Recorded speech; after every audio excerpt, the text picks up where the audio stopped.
Hi everybody, welcome to our Live at 5 sew along. So tonight we're going to be working on block 3. We'll do that in just a minute, but first I would like to show you some classes that we have scheduled for October, November, and last week I showed you just one piece of the New York Beauty block. And so this is one of the blocks. There's several more behind me. You can make this into a table runner. You can make it into a little quilt top. But it is a class designed to help you with curved piecing and foundation paper piecing. So that is something that's coming up. So that is scheduled, and I'll get my little book here real quick and tell you when that is scheduled. It is your choice of Saturday, October 29th or Thursday, November 3rd. So those are a couple of times that you have options for taking that. And then the Morning Star class, let me go over here to the future classes. So this one is the New York Beauty blocks and pieces. I took a picture just to have something to post with you. And then I've finished more of the blocks. And then this one is the one called Southwest Serenade, and it will be offered your choice of Wednesday, November 16th or Saturday, November 19th. And then we're going to repeat the Morning Star class because there were several people that wanted to take it. So I do have a waiting list of people. So there's a couple of options for that. One is Friday, October 28th, and the other one is Saturday, November 12th. So those are the classes that we have scheduled so far for October, November. So those are coming up, and I wanted to share that with you. So the block for today is called Flying Dutchman. It's a traditional block simply made with flying geese. So we have pairs of flying geese. This is actually not stitched together. I've got it in segments. So there are 4 pairs of flying geese, and I made those with Deb Tucker's wing clipper tool. So this is a review for those of you who have used the wing clipper before, or it's a demo for those of you that have never used the wing clipper for making flying geese. Now, I forgot to also mention one thing. If you haven't cleaned your machine this month, it is the first part of the month. So I wanted to share with you, I'm pretty good about cleaning my machine and keeping it clean. But those of you who have these machines with the brains that tells us when they need to be cleaned, the other day, mine came up with a message that said the automatic thread cutter area needed to be cleaned. And so I just kind of ignored it because I had just cleaned my I cleaned my whole machine and oiled and serviced it, done what I normally do at the beginning of the month. Well, then the next time I turned my machine on, I got that message again. So I clicked on the Do It Now button, and it walked me through move this button and do that, and I actually got into my bobbin area, and I want to show you what I found. And keep in mind, I'm very good about cleaning my machine. I put it on a piece of tape. This is a pin head, and how it got down into my bobbin area I do not know, because I have not run over a pin that busted. So at some point there was a piece of a pin head that found its way down into the bobbin area of my machine where the needle thread or the automatic cutter was. And so I got that cleaned out. So if your machine gives you a message, even if it's something that you feel like you just got through doing, you might check it out because it may actually have something in there that needs to come out. So that was my tip for today. Don't ignore your machine's messages.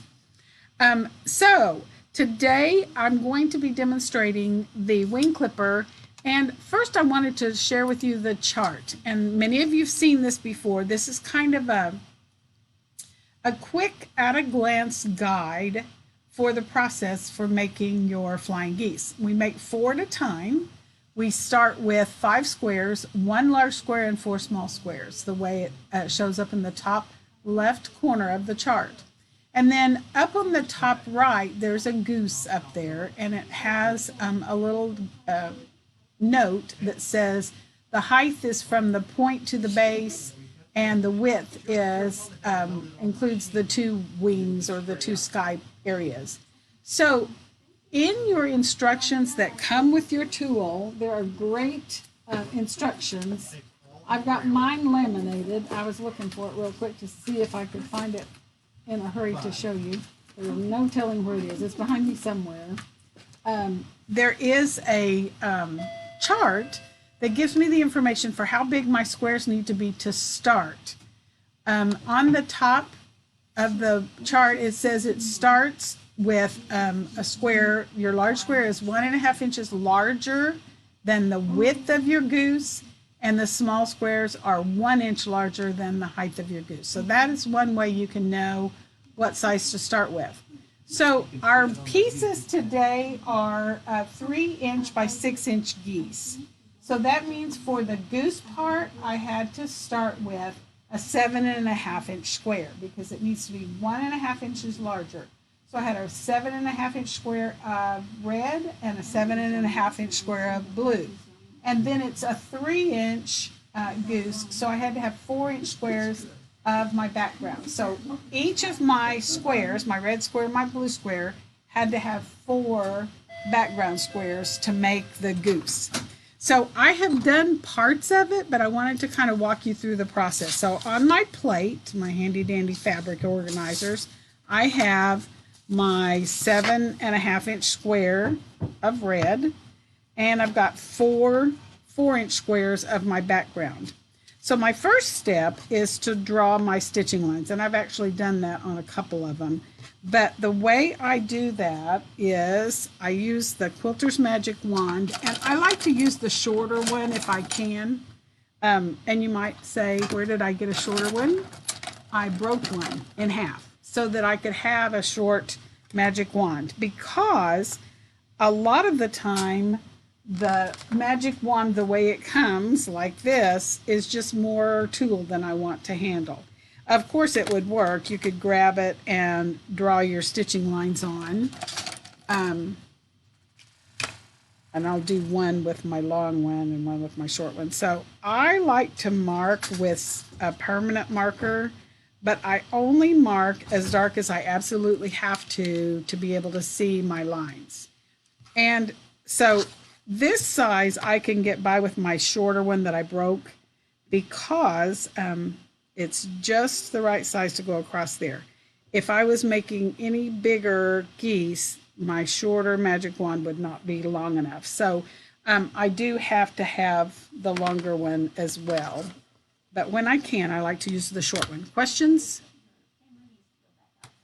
Oh, Tony says my camera needs to go back out some. So I'm getting ready to stitch, so that's good. So what you're going to do, let me back out so you can see where I place these. You're actually going to place your 2 small squares across diagonally. There's a couple of things that you're going to do differently than the instructions that you might see for this technique in a book or a magazine. Because often this technique is giving me precise measurements of my big square, precise measurements of my small square, and then it's expecting that I'm going to sew it perfectly, press it perfectly, and I'll end up with perfect geese. Well, with the wing clipper tool and the technique, we start out with squares that are just a bit larger than we need so that we have room to trim. And that being said, I'm also going to leave just a little bit of this back square showing. So I'm going to align this small square up in the corner, but I'm going to leave 2 or 3 threads of my back square showing. And I typically just lay one of my squares on my, one of my small squares on my large square and start stitching. I was sewing a minute ago and my thread looked like it was going to snarl up on me. Yep, it broke. Hang on just a second. It acted funny, so I thought it might be broken, but let's get this threaded back up.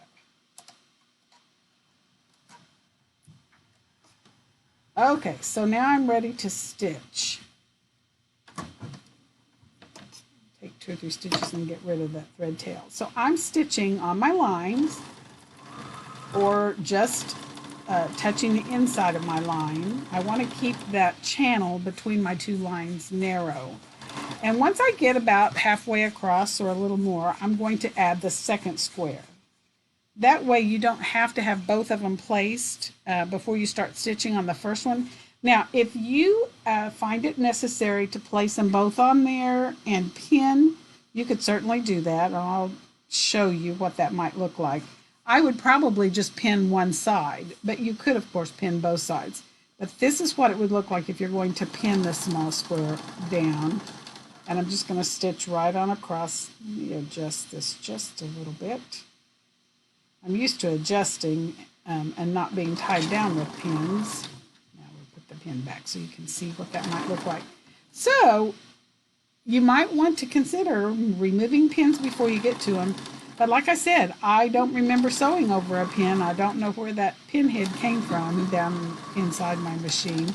When you get to the edge, you can either start a new square, start the blue one with the backgrounds, or you can stitch across the end and come back. Now I've actually already stitched the blue one, so I'm going to just turn around and come back. I tried to do a little pre-sewing because I got something else I'm going to show you in a minute, but I've already stitched my blue square with my background squares, and I'll be using that to trim with here in a minute. So I'm going to park my needle, and now I'm ready to cut between the lines. And you want to grab something wide enough to protect your fingers. The magic wand is really not wide enough to protect your fingers. So I'm going to cut right down the center, and I've just got a little 4.5-inch ruler there. And now I'm going to press toward the smaller rectangle or the smaller triangle.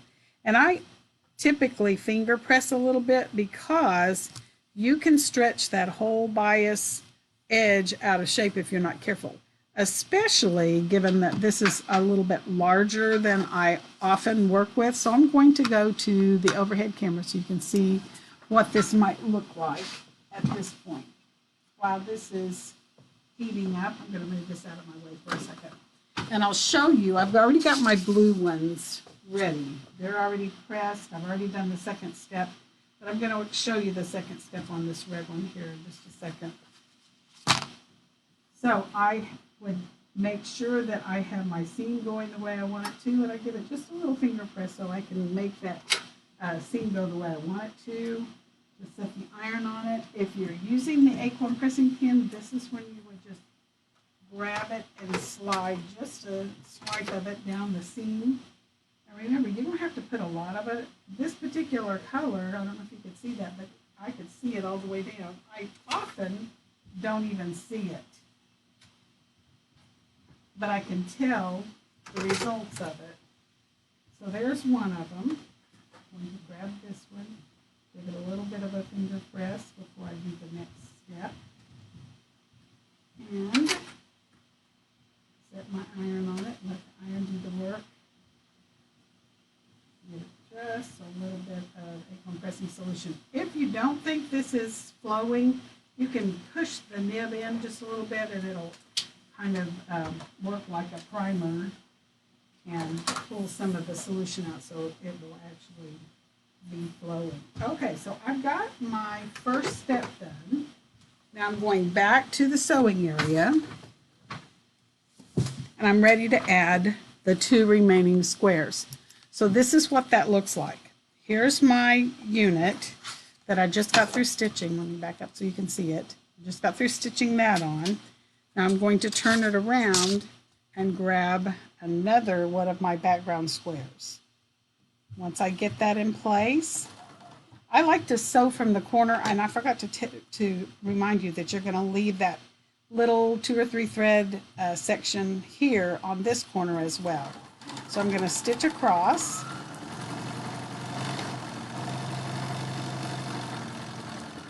It also, my machine does hum a little better once I oil it. So, and you get things out of the bobbin area that don't belong there. So now I'm going to get the other one ready and feed it through. And I just assembly line stitch as often as possible. It's more efficient and it's faster, and I don't have that snarl of thread on the back of my projects. So I've got my second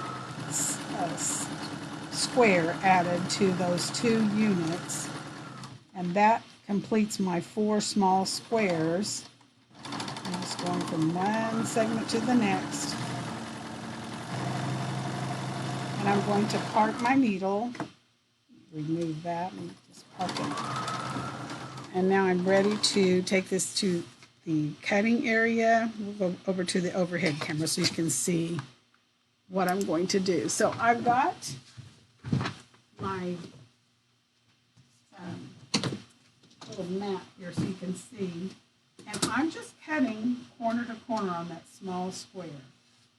And there's one. See, I didn't put my iron on very well, so it wasn't where it belongs. Now here is my next one.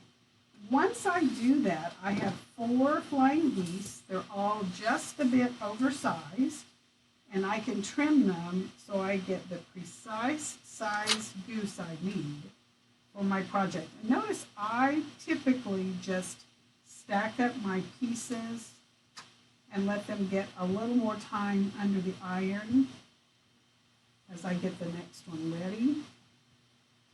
If you're using an iron that is a cordless like this one, you have to park it on the dock every now and then so it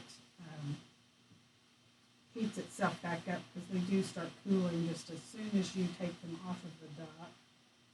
But while I do that, I can get my iron back on the dock and then just give this a little swipe. And I end up with my 4 geese that are just a bit oversized, so I can start trimming these to the exact size I need them to be. Now remember, I said this was a 3-inch by 6-inch finished goose. That means that I need to trim it to 3.5 inches by 6.5 inches. So I am right-handed. I'm going to point the goose toward me, and I'm going to take the wing clipper, and the long common diagonal line is always going to go on my right seam, no matter what size I'm making. Then one of these lines will go on the left seam, according to the size that I'm after. And it even has a 6.5 by 3.5 inch rectangle. I know that's the one I need, but even if I've forgotten what line I need, if I get this here, I've got a line on my, let me grab a different one. I think you can actually see the red ones better. We'll do that. So if I line up on the right seam and on the left seam, you can see that I've got a V on my goose, but I've got way too much out here that I'm trimming away. So I can tell that I'm not in the right place. If I get it too far to the right, then there's nothing to trim away. So I can quickly see I'm not in the right place. When I get it in the right place, I should just have a tiny sliver all the way around that 6.5 by 3.5 inch rectangle. There's a little tiny triangle down here that protects the seam allowance at the nose of the goose, so that I can trim up the short side, across the long side, then turn 180 degrees and line that up so that I can trim. This will put a bold X right on that intersection of the tip, so I know that I've got the right size goose. I'm going to do a blue one real quick because I'm going to put a couple of these together. Again, I need the 6.5 by 3.5 inch finished or unfinished size so that it finishes at 3 by 6. So when I get that trimmed, it automatically reserves my seam allowance.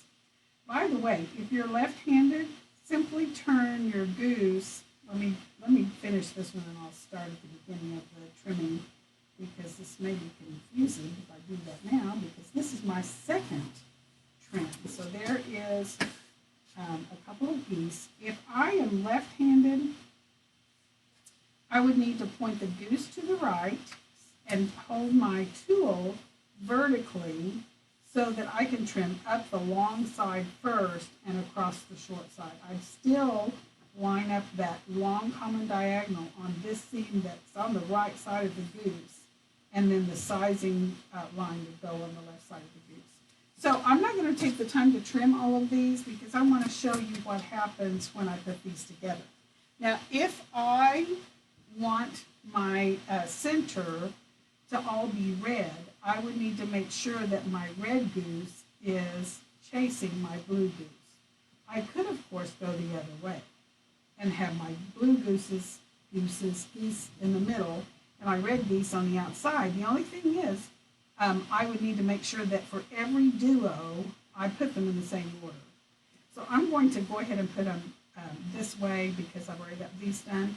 I want to sew with my red one on top so that I can see that intersection where the stitches crisscross. That intersection is where I want to come across with my 1/4 inch seam. So let me show you how that looks. All right, so I see a lot of people watching. I noticed last week we had one of our local people that was in Spain. I couldn't remember. She said hello. It's always fun to see where people end up. So now I'm going to stitch with this one on top. You can barely see it, but I'm going to darken it so you can see where I'm looking. Right where those two... Oh, it's delayed. So where it is connected, those two lines crisscross, right there is where I want to come across. If I go too far this way, I chop off the point of my goose. If I go too far this way, then my goose is floating. But floating's a little better than chopped off. The only issue with that is that sometimes makes your pieces not fit in the next seam where they belong. Because this should be a 1/4 inch, and I'm just stitching with my two geese lined up on my 1/4 inch patchwork foot, and I want to hit that intersection right there. So once I can see that I don't have it down here where you can see. This is where I'm headed, and if you are one that likes to use a stiletto or the purple thing or something like that, you could certainly do that. I generally have a seam ripper close by, so if I need something to hold down a seam, that's generally what I'm going to grab, and I'm going to go right across at that intersection. And once that gets past, and I just zoom onto the edge, and my corners are already matched up, I'm going to grab a fabric tag to park my needle. And let's see if my geese line up. So that's what I'm after. This one actually looks in the camera like it floats a lot, but it's actually just one thread. And so it lines up, and I have not lost my point of my red goose, which was what I was after. I'm just going to give it a little finger press. And when I'm doing duos like this, I want to press the direction the geese are flying. If you watched the Duck Duck Goose quilt, we had several pairs of geese like this where they would follow the leader. And so that's kind of what geese do. So that's what you want to do with this. Now, I did prepare another sample that I wanted to talk about. This is a smaller goose. You can see that my small squares are quite a bit smaller. I actually have prepared, this is the way my big square with my first pair of small squares looked. And I've already cut between it and pressed. I had two different colors of blue, and I had this one that I put through, and I had a gold square and a red square. And this was folded back. I stitched, and I've cut it apart and pressed it. There is a technique sheet that you can get. We do have all of the tools and all the technique sheets here at the shop. We'll be glad to help you. But there's one called Geese of a Feather, where if you want two different colors of sky areas on your goose, you can make sure they're all exactly the same every time. I wanted mine to be random. So I have, that's why I started with two different colors. And I have my other pieces. Let's use a red this time. And you probably can't see my lines, but I can see it and I'll show you what happens. I'm going to stitch on my lines, and I just grabbed another color square.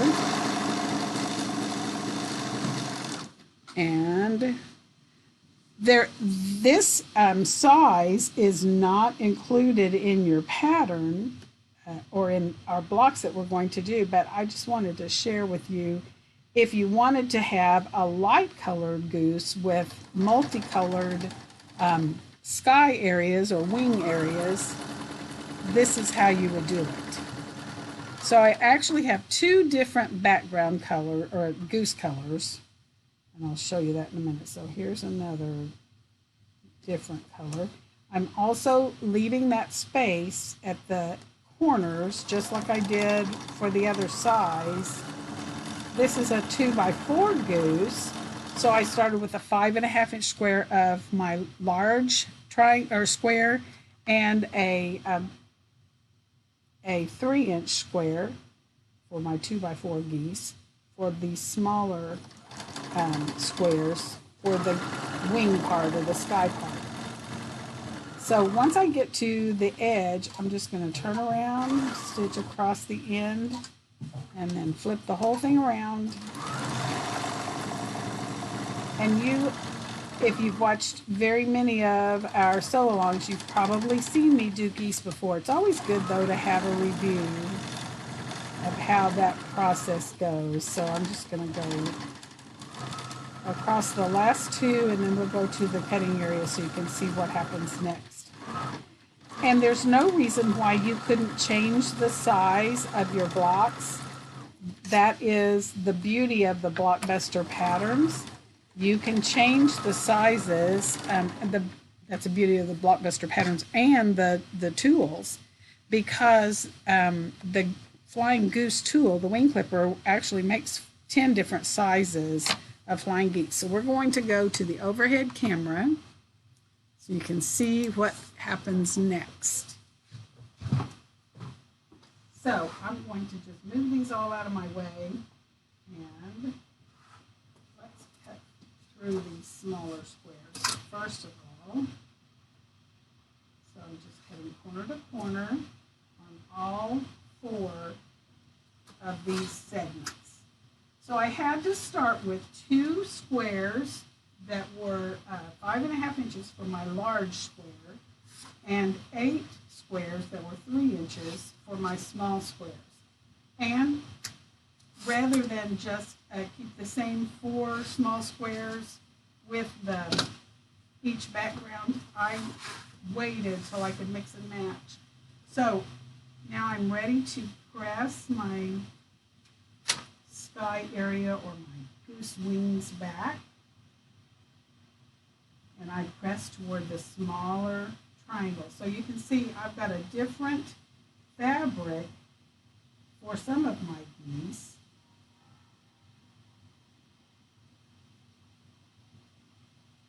So there's 2 of them. There's 2 more. And I'm not going to take the time to do the acorn pressing pin right now. I just want to show you how I know where to line up my wing clipper tool to trim it. So here's another one with this little chicken scratch fabric. This is one of our new Kansas Troubles fabrics. We've got, I think we got 6 or 7 new bolts today. Not even this one, beyond this one. So, all right, so this needs to be trimmed so that it will finish 2 by 4. That means I need to trim it to 2.5 by 4.5. This line is automatically going to go on the right seam. The 4.5 inch line, the line connected to the 4.5 inch rectangle, is going on the left seam, and now I know exactly where to trim.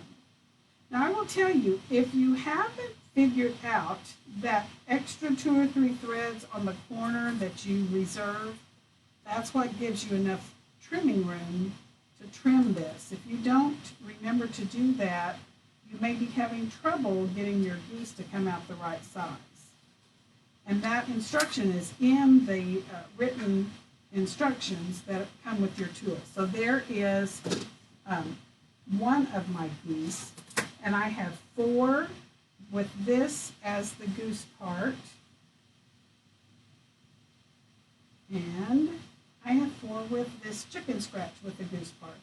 So if I was going to put this together, I would probably strategically place them so that I end up with the same color of goose for the center, since I took the time to have 2 different ones. You could, of course, just have one fabric for all of the geese part so that you end up with a cream colored goose. There's not a whole lot of difference between these 2 prints. It's very subtle, but that's also an option. You could do this with your 12-inch block. If you do, then you're going to need 2 squares that are 7.5 inches that end up being your goose, and you'll need 8 squares for that are 4 inches that end up being this side triangle part. So any questions that I need to answer? There's a hi from Georgia. Hi, Jane. So it's always fun to see where everybody's from. So until next week, happy sewing. Look for the handouts. They'll be in the Google file, and I usually put it, I have an email group. If you want to be in that email group where I send it to you, I'll be glad to add you. You just need to message me your email address, or I put it in the comment sections of the video. And also remind your friends, if they didn't get to watch live, they can always go to our YouTube channel, Sager Creek Quilts, and watch them later. You can actually watch them several times. If you need any of the tools, call us and we'll be glad to provide those. And check out the classes on our website and our calendar. So until next time, happy sewing. We'll see you next time live at 5 on Tuesday.